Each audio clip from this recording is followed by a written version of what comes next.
Hello, this is Steve Childs, The Way of Fairness. Since we were children, there's been interaction with others in board games. These days, there's video games. Um, and we learned that some people will try to cheat to win. Um, we start to learn that, well, we're aware that the parents are the authority over us. And then we're like hoping that when we get old, we'll be the authority. We'll be, we won't be under anybody's thumb, so to speak. Nobody will be in control. And then we learn that, well, like if you grew up in a religion, they try to scare you that God's always going to be in control, or God will punish you, and you'll burn in hell or something. So some people were raised in non-religious families. So just the world as it is, the people that have a lot of money have power over us. And the government has power over us. And so we're in a struggle. You can make a choice to try to struggle to get above, to be the top of the pyramid, so to speak, top of the power structure.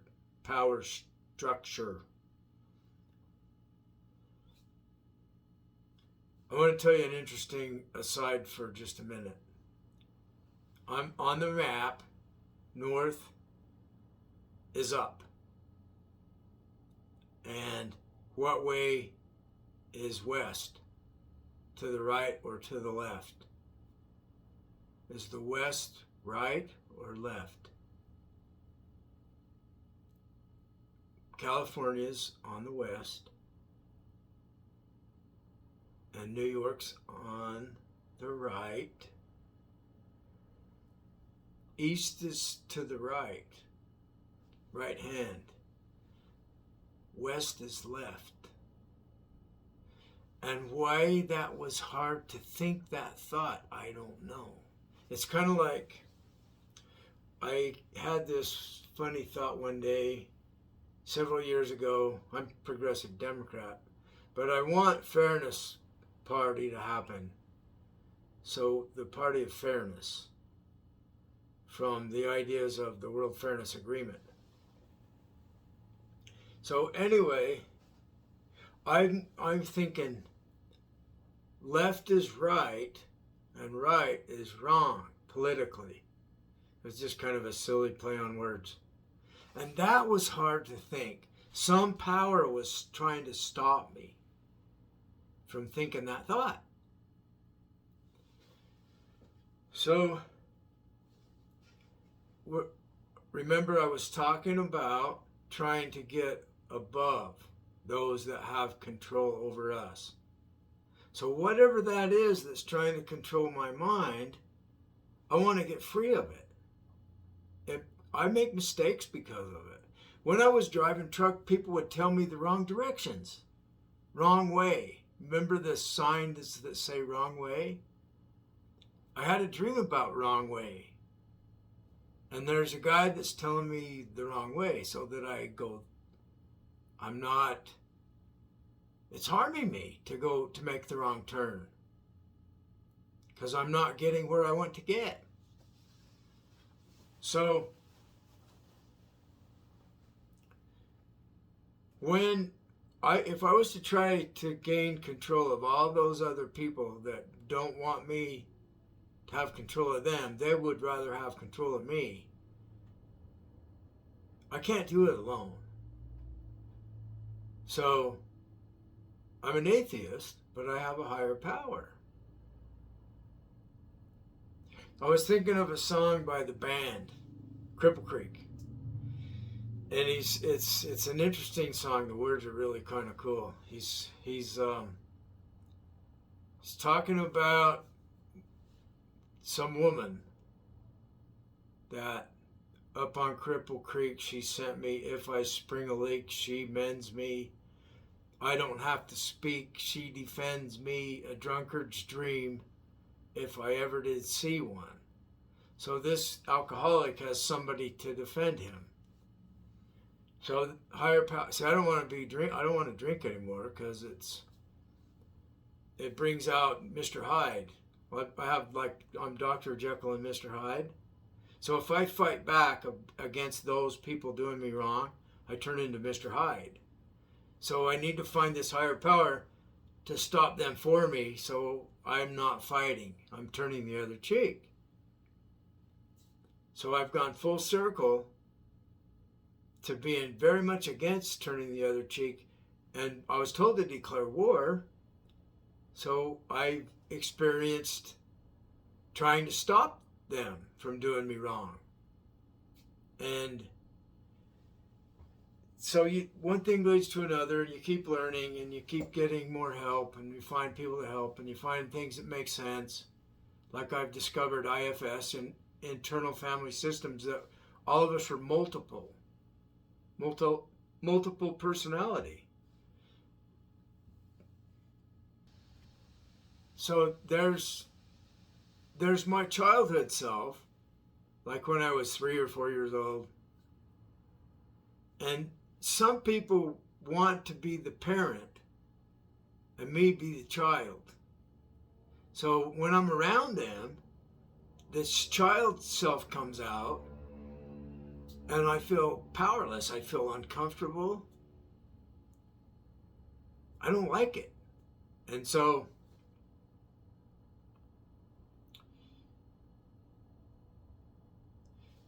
become curious. See, in IFS, they talk about become curious about all this stuff, because yourself, that's not composed of parts.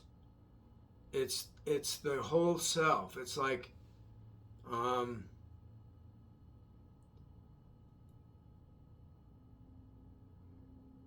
Richard Schwartz describes it as, like, in religious similarities to Atman, and I realize that too. Carl Jung calls it the self. It's the individuation. It's the child that has become the adult. You can find examples of this all over the place. Nietzsche's idea of metamorphosis. The camel, they put the thou shalt on, and you do what you're told. And then when you get stronger, you become the lion, and you throw all the thou shalts off. And then you become like a child again. This was Nietzsche's idea. So if you become like a child again, you found some higher power. So you're an adult. I got something going on in my phone. I hope it didn't shut off. So it's like when you see that you have this powerless part of you, it's like, you know it's there, and your adult self takes it with them. You don't leave it at the family where it was getting abused. You take it with your adult self. So your childhood self is with you now, and you're protecting it as an adult, as a powerful, completed, awakened adult. And it's about getting your power. Nietzsche talked about will to power, how we form alliances. Naturally, we form into gangs. So when I'm getting close to finding out who's harming me, it's a gang that's harming me, and they're all saying, shut up. I hear this every day in my mind. Shut up, shut up. Then they say, we can't shut him up. We're going to have to kill him. I'm hearing this in my mind. So, there was sheriffs in L.A. that they formed into gangs. This was on the news a year ago. I just found out about it. They would put dead rats on people's lawns that were talking. So to get in these sheriff's gangs, you had to do something very corrupt. I even heard that you had to kill someone. You had to falsify records. And then you would have the power of the gang. Well, gangs always have a ringleader at the top that if you kill that ringleader, there's the next one in line that takes the place. So it's like trying to kill the Hydra in Greek mythology. You have to learn how to destroy the whole structure. The entire corrupt structure has to be defeated simultaneously. And we do that by understanding, with knowledge, and with a higher power. Because they have a power greater than any individual, too. They have, you can call it Jesus, devil, God, Satan, Judas. A lot of times it's Judas that's the leader of the gang in their mind. And Judas is imaginary, like I had explained. So you find the one who's got the most power, and you decide to murder him and try to get away with it. And if you do that, the next one will take the place of the one you already murdered. And you might get caught for murdering someone. So, see, that's not a smart way to handle it. Violence, physical violence is not a smart way to handle this, because you get in trouble for it. And that's what they want. They want you to get angry. They want you to be angry, because if you're angry, people are against you, even if you're in the right. So I learned that in Buddhism, Pema Chodron, in a book called The Places That Scare You, from a poem written by a master, Zen master, or a monk, I'm not sure.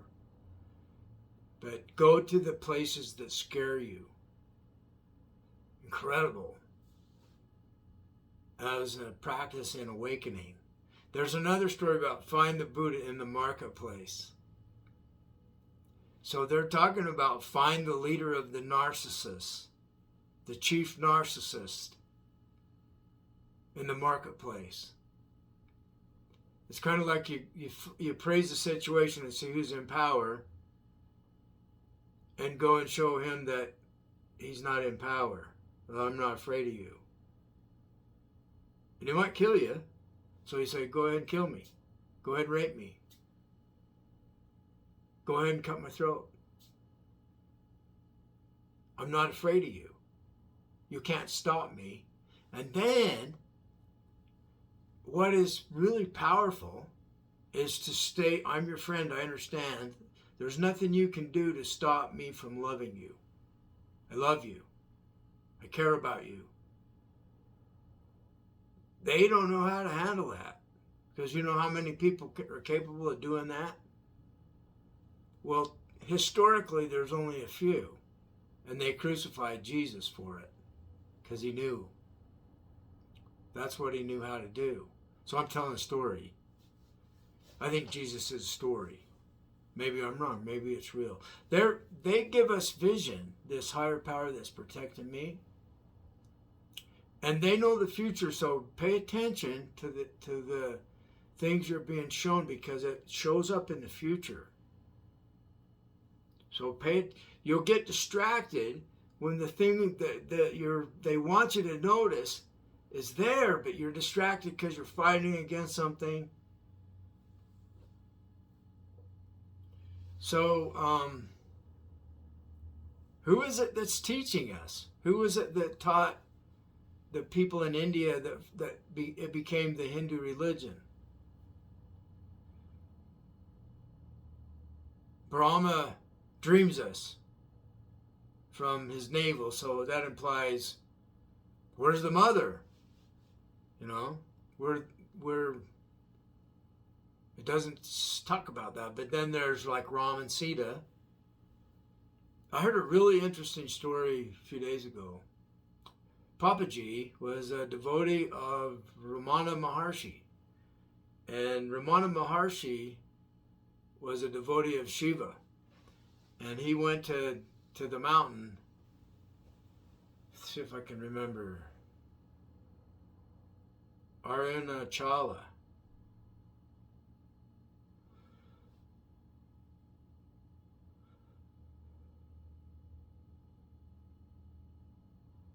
It's powerful.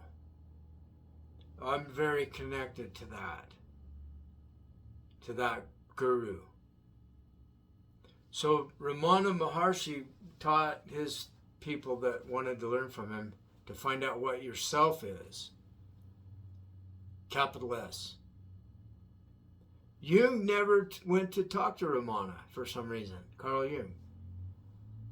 Jung used the idea of the self also.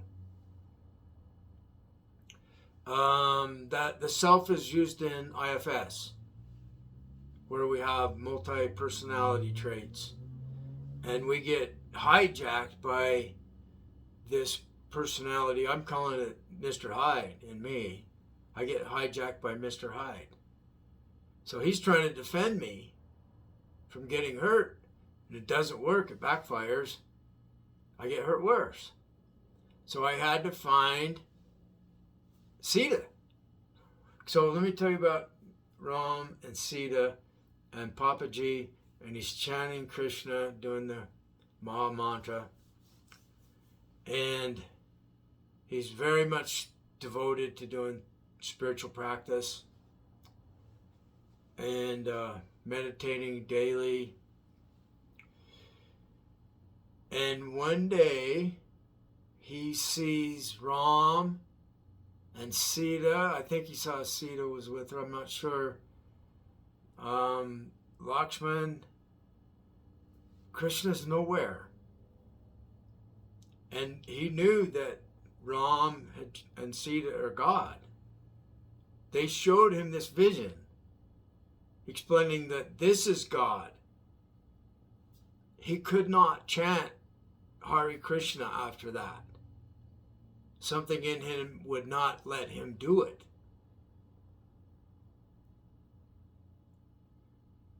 So Krishna becomes rather theistic. And I guess Ram and Sita are too, but who knows why? See, this is the higher power showing him the vision. He was a devotee of Ramana, who's he's Shivite. So Papaji is a devotee of Shiva, too. And Shiva is us. And it's non-dual. And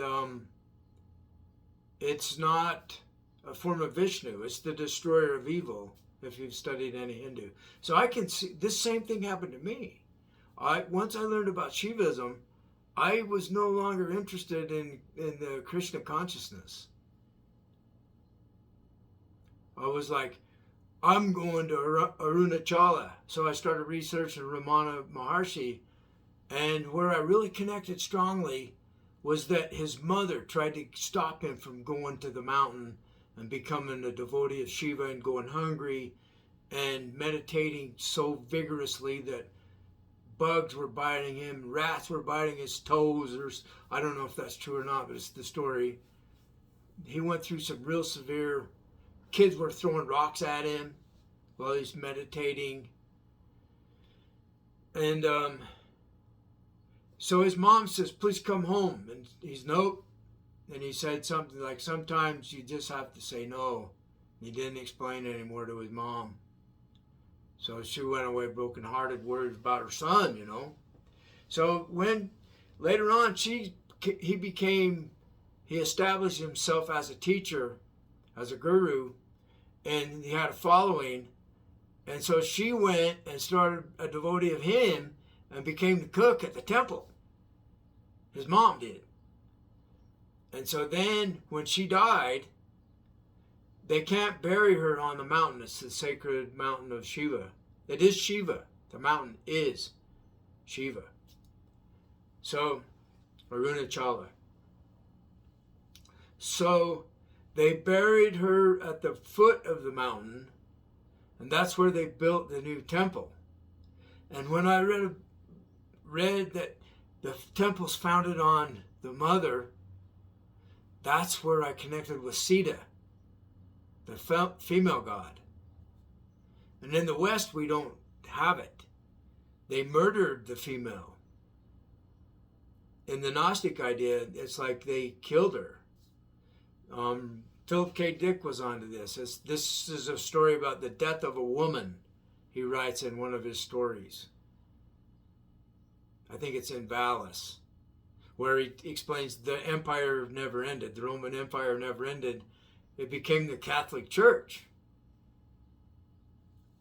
So this is real interesting stuff. The more you learn about world history and religious history, Gnosticism, and all that.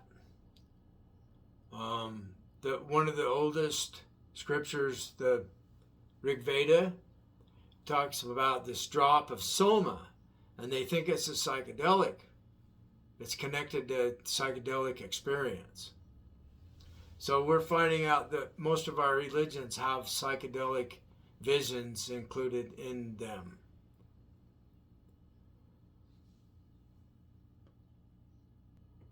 So I started off talking about getting close to catching the devil.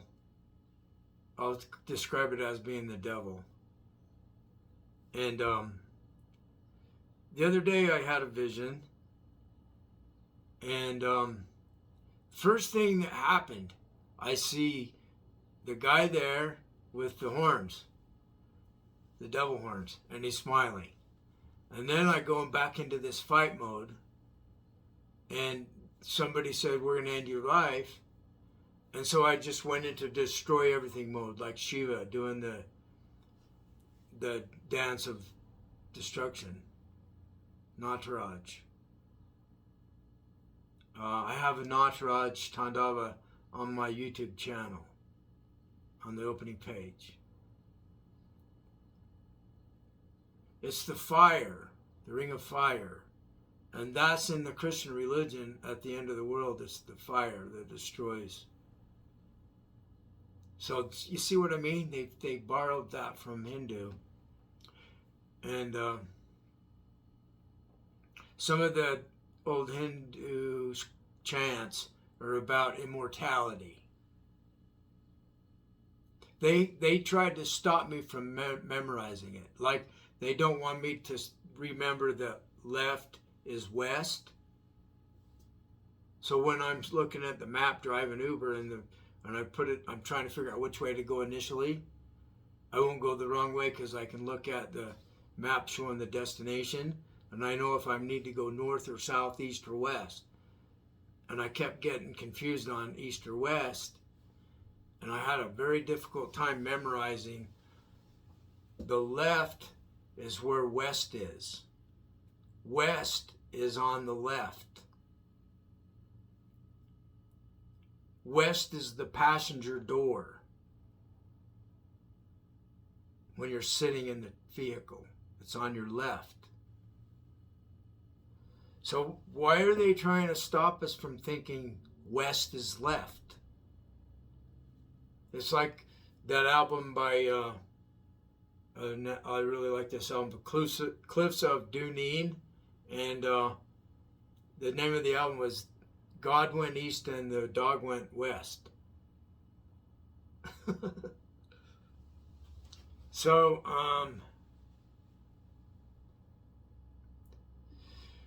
when you're close to catching the bank robber or the murderer, the guy that raped you, maybe it's you're close to remembering something, maybe it's that you're close to defeating this power that's keeping you dumb, unable to learn math. Some people have a fear of math. It doesn't want them to learn the skill of math.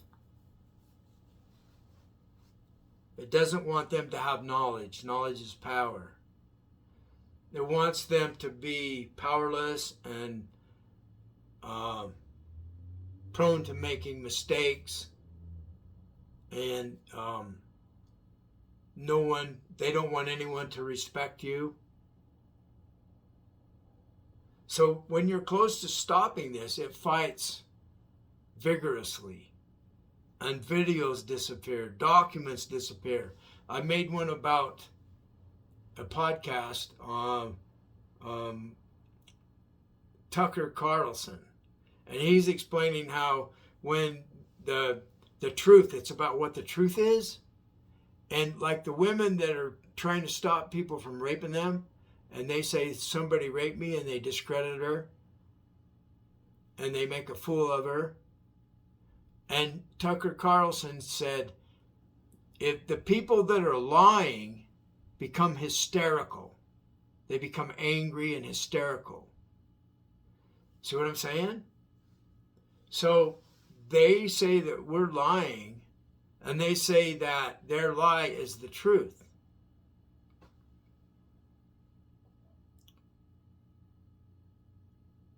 So